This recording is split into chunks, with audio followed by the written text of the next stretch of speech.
Os Estados Unidos são um dos líderes mundiais no desenvolvimento de helicópteros militares, com vários modelos que se destacaram tanto pela sua eficácia quanto pela sua presença em eventos históricos do mundo.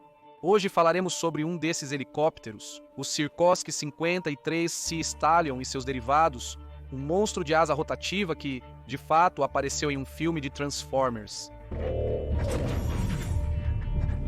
Entre todas as suas maravilhosas características, vemos uma peculiaridade que impressiona de imediato: a sua cauda inclinada. Você já se perguntou alguma vez por que esse helicóptero tem a cauda dessa forma? Neste vídeo falaremos sobre essa característica e por que não narraremos a história deste incrível helicóptero.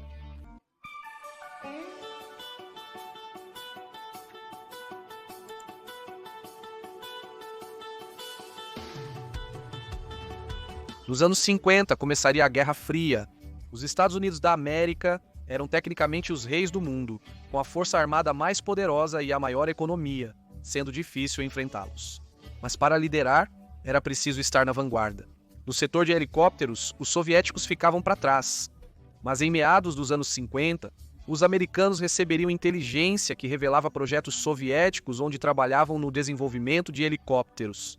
Entre eles, um projeto se destacava entre os demais, onde os soviéticos trabalhavam para criar o helicóptero multiuso definitivo. Eles não sabiam, mas deste projeto surgiria o Mi-8, que no futuro seria o melhor helicóptero de toda a história em sua categoria. Então não era hora de relaxar? Os Estados Unidos aumentariam o orçamento para desenvolver uma série de programas e helicópteros experimentais para diferentes funções.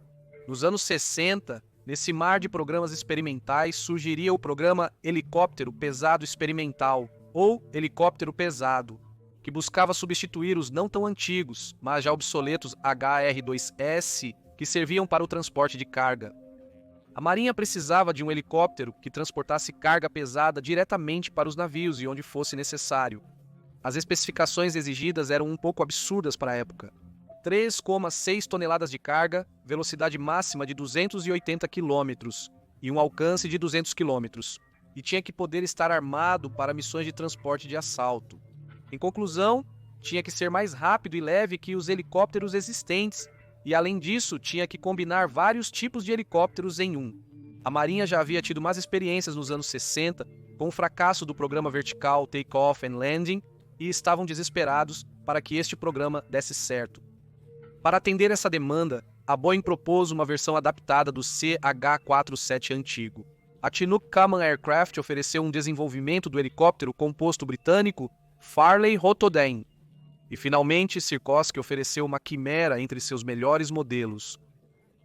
Basicamente, uma versão em escala do S-61R, com 2 motores, turbo-eixo General Electric e o sistema dinâmico do S-64.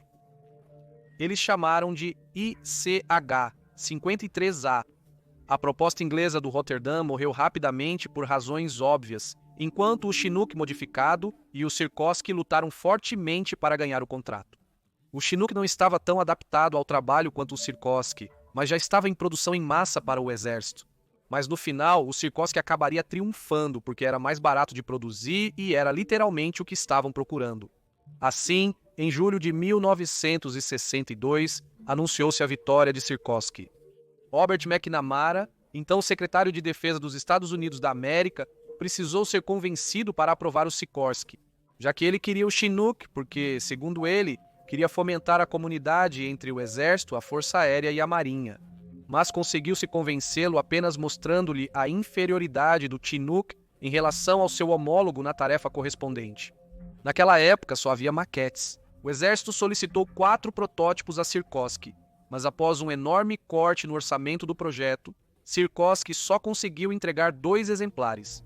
Apesar de todos os obstáculos, o ICH-53A realizou seu primeiro voo em 14 de outubro de 1964, e os oficiais da Marinha adoraram. A produção de mais 14 desses para avaliação foi aprovada e em 19 de novembro já haviam recebido sua designação de CH-53, Ação Civil Americana Stallion. Curiosamente, começaram a ser produzidos em massa a tempo de chegar ao Vietnã.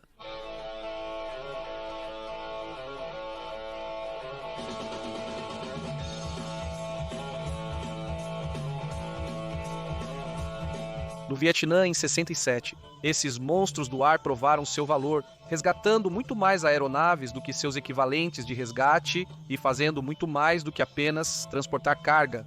Até então, 141 unidades haviam sido produzidas, e mais viriam, pois surgiriam várias variantes, para todos os componentes das Forças Armadas. A Força Aérea solicitou a variante helicóptero pesado 153B e 100 para busca e resgate, e também o Exército solicitaria o código hexadecimal 153-100 para transporte geral. Também surgiria o CH-53D, com melhorias na motorização que permitiram transportar mais de 55 soldados, o mesmo que os chineses. Mas em 68, a Marinha pediu outro Sea Stallion, desta vez muito mais poderoso. Eles precisavam que tivesse uma capacidade de elevação de 1,8 vezes maior, ou seja, quase o dobro, o que era uma loucura para o já poderoso Sea Stallion. E além disso, não poderia ser maior porque tinha que caber em navios anfíbios.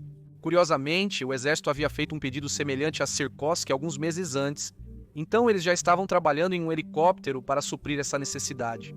O que Sikorsky fez para resolver este problema foi simples. Pegou o mesmo helicóptero, colocou outro motor e pronto, tinha um helicóptero mais poderoso. McNamara queria negar o projeto novamente pela mesma razão anterior, mas a Marinha e os fuzileiros navais conseguiram convencê-lo novamente e assim nasceu o CH-53E Super Stallion. Para o modelo final, Sikorsky fez mudanças notáveis, entre as quais se encontraria a cauda em geral. Desta vez estava em uma posição muito mais alta e tinha o rotor inclinado a 30 graus. Esta característica curiosa foi adicionada porque no voo estacionário o helicóptero inclinava o nariz para cima, o que dificultava o controle do pouso. Colocar o rotor inclinado permitia que o helicóptero tivesse um pequeno impulso adicional no voo estacionário para corrigir este problema. Além disso, quando estava nesta posição, os poderosos motores causavam um efeito de torque bastante problemático, ou seja, girava sobre si mesmo no voo estacionário. Ter o rotor inclinado permitia-lhe contrariar completamente este efeito. Também vimos uma característica semelhante nos UH-60 Black Hawk, que foram projetados ao mesmo tempo que o Super Stallion, mas desta vez estão inclinados para baixo para resolver problemas semelhantes. Neste caso, o avião tinha um centro de massa inclinado para trás, então o rotor angulado para baixo resolvia esse problema. Lembram que a primeira versão do Sea Stallion tinha apenas 200 km de autonomia e uma carga máxima de 3,6 toneladas, pois o Super Stallion tinha uma autonomia de 1.000 km e uma carga máxima de 16 toneladas, e também podiam levar 56 pessoas.